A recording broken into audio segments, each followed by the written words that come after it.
喺坊間聽過唔少投資理論，但係運用所謂投資技巧總係虧蝕離場。點解呢？原來投資理論同技巧都有盲點。首先，乜嘢係移動平均線嘅交叉點？移動平均線同時上升或者下降，日數較少嘅會被視為短線，日數較多嘅會被視為長線。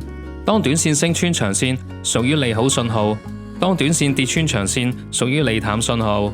當短線嘅平均線超越長線嘅平均線嘅時候，就叫做黃金交叉，係股價走多頭嘅信號。即使投資者對股市前景看好，預期未來股市上漲，於是趁低價買入股票，等待股票上漲嘅時候再賣出，藉此賺取差價。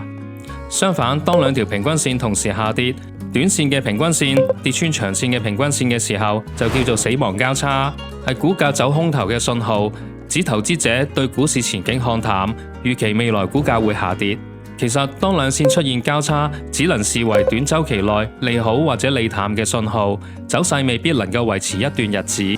其中嘅盲點就係所有嘅指標都係滯後嘅，都係喺市場上漲之後先可以識別出黃金交叉，所以佢睇起嚟好可靠。但係由於滯後，喺事實發生之前係好難知道信號幾時係假信號。換言之，移動平均線係一個落後指標，當交叉信號出現嘅時候，價格可能已經累積唔少嘅漲幅。呢個時候入場，好可能會係高價接貨，會被套牢，成為蟹貨。有資料顯示，黃金交叉出現嘅時候，股價下跌嘅情況其實係多過上漲。好多時候觀察到嘅黃金交叉其實係一個錯誤信號，因此信號出現嘅時候可以先觀察一段時間，等待價格調整之後先再入場。投資者要將黃金交叉同埋其他指標結合使用，作為趨勢嘅確認。